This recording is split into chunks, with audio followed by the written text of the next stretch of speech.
Reino Unido costuma rimar com Big Ben, família real e chá das 5. Mas, por trás das vitrines brilhantes de Londres e das catedrais anglicanas impecavelmente restauradas, se esconde um subsolo de abusos espirituais, seitas apocalípticas, escândalos religiosos e radicalização que a propaganda turística faz de tudo para varrer para baixo do tapete. Enquanto turistas se emocionam com casamentos reais e corais em Westminster Abbey, investigações oficiais revelaram décadas de abuso sexual sistemático dentro da igreja anglicana, em escolas religiosas e até em movimentos juvenis cristãos respeitáveis. Paralelamente, células jihadistas e grupos de extrema-direita travam uma guerra simbólica e física, usando religião como combustível para atentados, crimes de ódio e projetos de poder. De que cidade você está assistindo? Prepara-se, porque este roteiro vai atravessar dos porões da monarquia anglicana aos apartamentos apertados onde pregadores carismáticos treinam adolescentes para morrer, ou matar, em nome de um Deus qualquer. Uma santidade manchada, o escândalo da igreja anglicana. Número 1. Quando o rebanho vira estoque de vítimas. Relatórios de uma grande investigação independente sobre abuso infantil no Reino Unido mostraram que, por décadas, a Igreja da Inglaterra e a Igreja do País de Gales foram terreno fértil para abusadores com colarinho clerical. Bispos, vigários e líderes de movimentos juvenis cristãos tiveram acesso irrestrito a crianças em escolas, acampamentos e encontros de catequese, com pouquíssima supervisão real e muita confiança cega baseada na autoridade espiritual. Número 2. A cultura da deferência, obedecer é mais importante que proteger. A investigação concluiu que havia uma cultura de deferência à hierarquia. Questionar um padre ou bispo era visto quase como blasfêmia. Isso significava que denúncias eram minimizadas, testemunhos de crianças desacreditados, em muitos casos, arquivados sem investigação policial. Em diversas dioceses, o padrão se repetia. Quando surgia um escândalo, o agressor era discretamente transferido para outra paróquia, recomeçando o ciclo com uma comunidade que não sabia de nada. Número 3. Arcebispo sob pressão, o caso John SMYTH. Um dos episódios mais emblemáticos envolve John SMYTH, advogado influente ligado a círculos evangélicos conservadores que, durante anos, espancou brutalmente adolescentes em sessões de disciplina espiritual em acampamentos cristãos. Lideranças anglicanas receberam alertas sobre esses abusos, ainda assim, demoraram anos para acionar a polícia e para avisar outras instituições. A pressão pública chegou ao ponto de forçar pedidos de desculpa formais da cúpula anglicana e questionar a permanência de seus líderes. Deixa o like se você tem coragem de continuar descendo nesse labirinto onde fé e violência caminham de mãos dadas. 2. A engrenagem do encobrimento, quando a reputação vale mais que as vítimas. Número 4. Cartas, relatórios internos e silêncio calculado. Documentos internos de dioceses mostraram um padrão assustador. Ao invés de registrar abusos como potenciais crimes, muitos responsáveis os descreviam como falhas morais ou quedas pessoais, que deveriam ser tratadas com aconselhamento, oração, no máximo, retirada temporária do agressor de funções públicas. Em alguns casos, havia recomendações explícitas para evitar envolver a polícia, para não manchar o nome da igreja. Número 5. As desculpas que chegam tarde demais. Só décadas depois, quando sobreviventes começaram a falar em público, publicar livros de memórias e acionar a imprensa, as lideranças anglicanas passaram a admitir falhas graves e pedir perdão. Foram criados esquemas de compensação financeira, programas de salvaguarda e treinamentos obrigatórios. Mas, para milhares de vítimas, isso veio tarde demais. Muitos já haviam passado por depressão severa, dependência química, tentativas de suicídio e rupturas familiares irreversíveis. Número 6. Escola religiosa, internato ou terreno de caça. Internatos anglicanos, especialmente os de elite, aparecem repetidamente em inquéritos sobre abuso.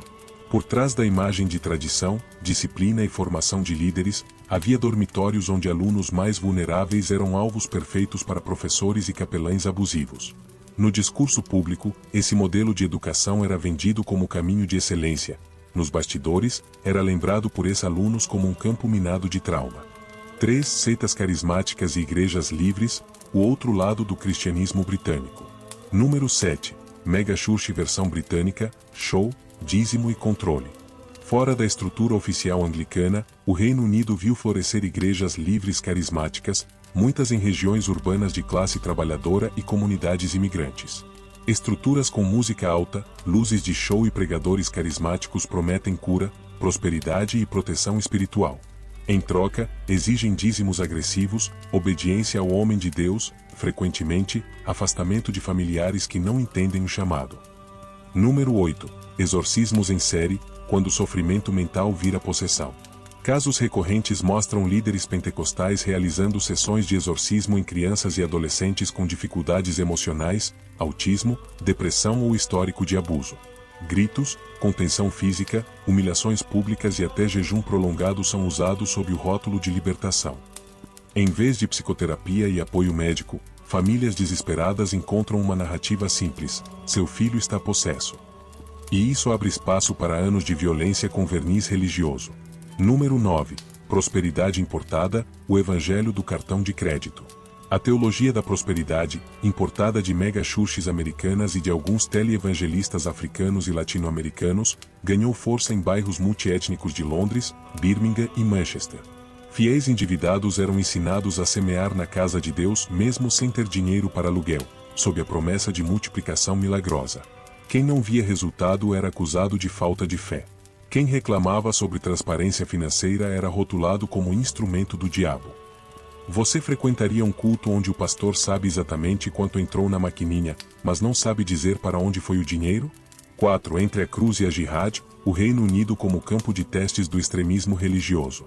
Número 10. Londres, capital global do jihadismo europeu. Durante anos, serviços de inteligência identificaram o Reino Unido como uma das principais bases de pregação jihadista no Ocidente. Pregadores radicais, muitos deles originalmente tolerados em nome da liberdade de expressão, usavam mesquitas, centros culturais, e depois, redes sociais para difundir uma visão do Islã que apresentava o Ocidente como inimigo absoluto, justificando violência como autodefesa divina. Número 11. Mesquitas sob investigação e jovens em rota para a Síria. Em bairros como East London, Birmingham e Luton, relatórios apontaram mesquitas e centros religiosos específicos como pontos de radicalização. Dali saíram jovens britânicos que viajaram para a Síria e o Iraque para se juntar ao Estado Islâmico ou grupos semelhantes. Em muitos casos, os pais só descobriram o que estava acontecendo quando receberam uma ligação de fronteira ou uma mensagem do próprio filho já em zona de guerra. Número 12. A resposta do Estado, entre o monitoramento e o estigma. Programas como o Prevent foram criados para identificar e encaminhar pessoas em processo de radicalização. Na prática, porém, o equilíbrio é delicado. Comunidades muçulmanas denunciam vigilância excessiva, islamofobia e casos em que adolescentes foram denunciados só por fazer comentários políticos na escola. Ainda assim, investigações de atentados frustrados mostram que parte dos planos foi detectada por rastreamento digital, denúncias internas em mesquitas e análises de comportamento online. Se inscreva no canal e descubra, nos próximos minutos, como seitas ocultistas, sociedades secretas, supremacistas cristãos e nacionalistas pagãos disputam, símbolo a símbolo, o coração de um país que gosta de se vender como tolerante e civilizado. Sociedades secretas e maçonaria real, o poder oculto de Londres. Número 13. Maçonaria nas altas esferas, quando o avental manda mais que a coroa. A Grande Loja Unida da Inglaterra, fundada em 1717, é a mais antiga organização maçônica do mundo e continua ativa com 200 mil membros. O que começa como clube de networking para empresários e profissionais se transforma, em graus mais altos, em rituais que incluem juramentos sobre a Bíblia, viagens simbólicas através de câmaras escuras e promessas de sigilo eterno sobre mistérios sagrados. Investigações jornalísticas revelaram maçons em posições-chave da Polícia Metropolitana de Londres, sistema judiciário e até família real. O caso do escândalo de corrupção policial nos anos 1980 mostrou redes de proteção onde irmãos de loja se cobriam mutuamente em investigações de drogas e prostituição. Em tribunais, juízes maçons frequentemente lidam com casos envolvendo outros maçons com resultados surpreendentemente favoráveis. Você confiaria em sistema judicial onde juiz e réu compartilham segredos ritualísticos aprendidos em câmaras secretas? Número 14. Golden Dawn e o ocultismo vitoriano, quando magia entra na literatura. Hermetic Order of the Golden Dawn, fundada em 1888, reunia poetas como W. B. Yeats, atores como Florence Farr e ocultistas como Aleister Crowley em rituais que invocavam egípcios antigos, anjos cabalísticos e elementais. Sessões envolviam hipnose, drogas e viagens astrais onde participantes juravam revelar apenas aos iniciados. O grupo se dissolveu em brigas internas, mas espalhou sementes para o esoterismo moderno. tarot, astrologia, magia sexual e hierarquias iniciáticas que inspiraram desde a Wicca até satanismo contemporâneo. Crowley, expulso do grupo, levou práticas para sua própria Ordo Templi Orientis, que prometia a iluminação através de sexo ritual e drogas.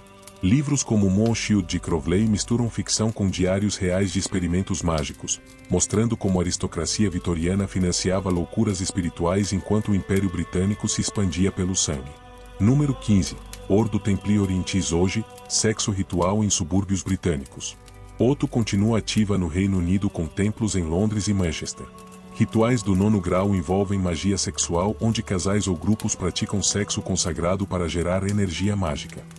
Participantes juram sigilo sobre identidades e práticas, criando ambiente perfeito para abusos. Casos documentados mostram líderes autoacusados de violência sexual ritual, com vítimas descrevendo sessões onde consentimento é borrado por drogas, hipnose e autoridade espiritual. Grupos se protegem invocando liberdade religiosa para evitar investigações policiais. Em Manchester, Templo Otto foi alvo de batidas policiais após denúncias de festas sexuais com menores, mas provas desapareceram misteriosamente, suspeita de conexões maçônicas na polícia local. Número 16. Igreja de Satã e Luciferianismo, Satanismo Filosófico. Anton LaVey fundou a Igreja de Satã em 1966 inspirado por ocultismo britânico. No Reino Unido, ramificações luciferianas misturam niilismo com rituais teatrais onde Satanás representa egoísmo individual contra a moral cristã coletiva. Temple of Set, dissidência da Igreja de Satã, opera em Oxford com rituais que invocam deus egípcio Sete para a autodeificação. Membros incluem acadêmicos e militares que veem magia negra como ferramenta psicológica para poder pessoal. Caso de Peter Gilmore, sumo sacerdote do Templo Satânico de Londres, revelou rituais com sangue animal e missas negras filmadas para a Dark Web. Participantes pagavam 500 libras esterlinas por iluminação através da transgressão. Você pagaria 500 libras esterlinas para participar de missa negra com sangue de cabra em Templo de Oxford? Número 17. Ordens Rosacruz e Teosofia, Espiritualidade da Elite. Antroposofia de Rudolf Steiner criou escolas Waldorf suecas que, apesar da fama progressista, enfrentam denúncias de práticas esotéricas. Professores leem auras de crianças, aplicam tratamentos homeopáticos sem base científica e usam antroposofia para justificar exclusão de alunos não alinhados espiritualmente.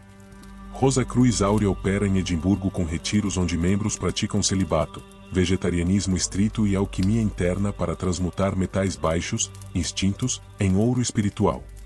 Ex-membros denunciam isolamento familiar e pressão financeira. Theosophical Society atrai intelectuais com palestras sobre raça árvore e reencarnação seletiva, mas arquivos revelam conexões com eugenistas do início do século XX. Número 18. Cultos de cura, quando autoajuda vira seita. Igreja Universal do Reino de Reino chegou com pastores brasileiros prometendo prosperidade. Sessões de guerra espiritual envolvem gritos, empurrões e expulsão de demônios do dinheiro.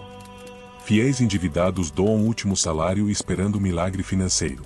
Hillsong Church, versão australiana carismática, lota arenas com shows onde jovens suam por presença do Espírito Santo. Críticas apontam manipulação emocional para maximizar dízimos e recrutamento juvenil. Past Life Regression Therapies cobram Libra 200 Guara para lembrar vidas anteriores, criando dependência emocional onde pacientes voltam semanalmente para resolver karmas inventados pelo terapeuta. Se inscreva no canal e descubra mais sobre como cultos de cura usam psicologia reversa para criar dependentes financeiros vitalícios. De maçons no judiciário a satanistas em templos suburbanos, Reino Unido sempre foi caldeirão espiritual. A seguir mergulharemos nas guerras religiosas modernas, jihadismo doméstico, cruzadas de extrema-direita, seitas políticas e a batalha pelo coração dos jovens britânicos perdidos na era digital. Jihad doméstico e cruzadas britânicas, a guerra religiosa urbana. Número 19. Londres Islâmica, quando mesquitas viram centros de comando. Investigações de inteligência britânica identificaram Londres como capital europeia do jihadismo, com mesquitas específicas funcionando como centros de recrutamento, lavagem de dinheiro e planejamento operacional. Pregadores radicais, muitos com cidadania britânica, usavam púlpitos para justificar violência contra infiéis enquanto viviam de benefícios sociais. O caso de Anjen Choudary, pregador que passou anos incitando ódio sob proteção de liberdade religiosa, mostra como o sistema tolerante foi explorado. Seus discursos atraíram jovens de classe média para campos de treinamento no Paquistão e Síria. Denúncias de mesquitas em Finsbury Park e East London revelaram arsenais escondidos e planos para ataques locais. Você moraria em bairro onde mesquita ao lado planeja atentados enquanto recebe subsídios estatais? Número 20. Jovens em rota para o califado, o caminho digital. Relatórios de polícia mostram que 850 britânicos viajaram para zonas de jihad entre 2011 e 2015, incluindo mulheres e menores de idade. Redes sociais serviam como vitrine, vídeos romantizando o martírio, fotos de vidas glamorosas em Raqqa e chats privados oferecendo passagem paga e treinamento militar. Pais descobriam tarde demais, adolescentes desapareciam deixando bilhetes sobre obrigação religiosa. Escolas e mesquitas moderadas denunciavam comportamentos suspeitos, mas polícia enfrentava limitações legais para intervir antes da radicalização completa. Retorno dos combatentes criou nova ameaça, jihadistas repatriados planejando ataques domésticos. Número 21, mesquitas paralelas e Sharia Courts. Em Tower Hamlets e Bradford, mesquitas paralelas operam tribunais Sharia que julgam divórcios, heranças e disputas familiares segundo lei islâmica, ignorando o sistema judicial britânico. Mulheres enfrentam pressões para aceitar poligamia, custódia exclusiva para pais e punições corporais disfarçadas de conselhos espirituais. Polícia registrou 85 Sharia Councils ativos, muitos financiados por doações do Golfo. Casos extremos mostram mulheres forçadas a voltar para maridos abusivos após sentenças religiosas que anulam direitos civis básicos. Comunidades muçulmanas dividem-se entre defensores da autonomia cultural e ativistas que denunciam legalização de discriminação de gênero. Número 22. Cruzada de direita, quando o cristianismo vira nacionalismo. English Defence League, EDL, e Britain First misturam cruzadas cristãs com patriotismo branco, marchando com bandeiras de São Jorge e cruzes contra a islamização. Ataques a mesquitas em resposta a atentados jihadistas criam um ciclo de violência religiosa urbana. Líderes como Tommy Robinson usam retórica de reconquista cristã para atrair jovens brancos desempregados. Cruzes e hinos medievais aparecem em protestos contra mesquitas, enquanto pastores evangélicos abençoam manifestações prometendo vitória espiritual sobre invasores. Igrejas anglicanas condenam, mas membros de paróquias conservadoras participam anonimamente, mostrando fratura interna entre anglicanismo progressista oficial e fervor religioso popular. Número 23. Seitas políticas, quando partidos viram cultos. O KIP e Reform-UK desenvolveram retórica messiânica onde líderes prometem salvação nacional da imigração e multiculturalismo. Dízimos partidários e juramentos de lealdade criam militância sectária. Partido de Tommy Robinson exige pureza patriótica com expulsão de dissidentes rotulados traidores infiltrados. Reuniões começam com orações e hinos nacionais, evoluindo para discursos apocalípticos sobre batalha final pela sobrevivência branca cristã. Esquerda identitária cria cultos VOC onde ortodoxia racial e de gênero substitui dogma religioso tradicional. Cancelamento vira excomunhão moderna. Se inscreva no canal e descubra nos próximos minutos como resistência popular, ex-muçulmanos, artistas blasfemos e hackers combatem esse caldeirão religioso fervendo em plena era digital.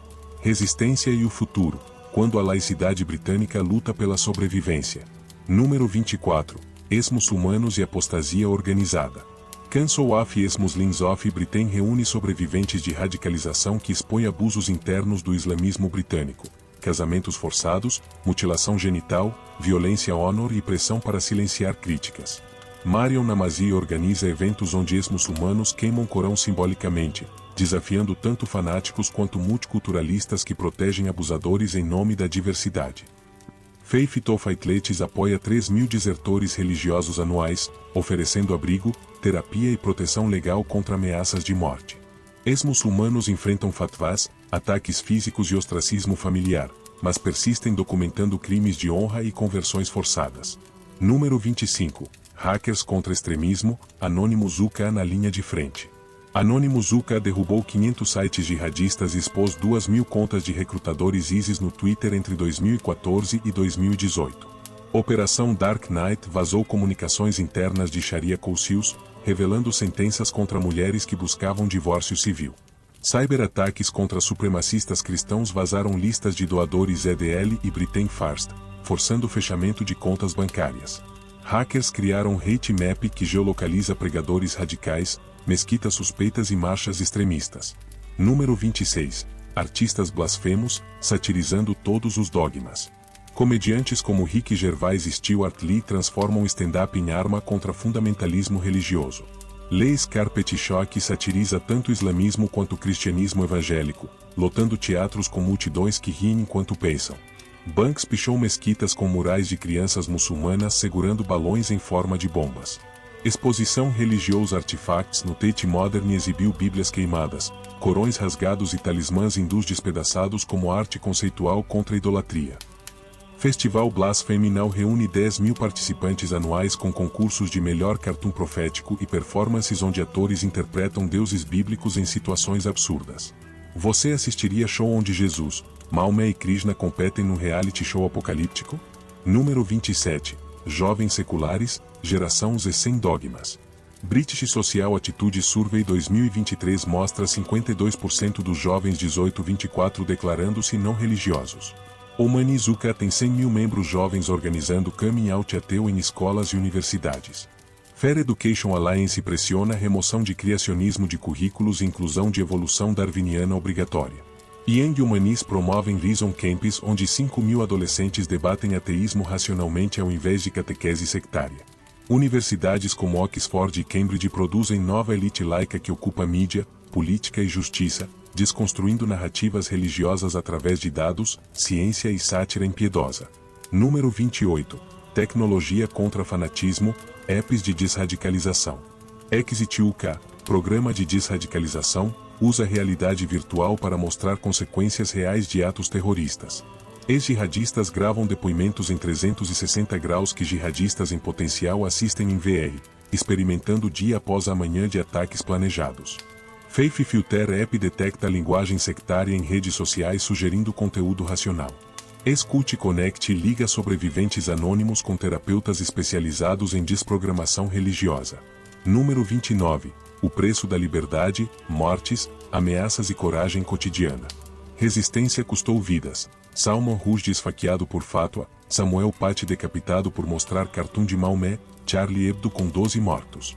No Reino Unido, Ross Parker assassinado por gangue paquistanesa em 2001, Chris Donald queimado vivo em 2004 por gangue muçulmana. Professor de Leeds esfaqueado em 2023 por mostrar imagens religiosas em aula. Feminista escocesa agredida em 2022 por patrulha Honor. Liberdade religiosa custa sangue quando fanáticos confundem blasfêmia com crime capital.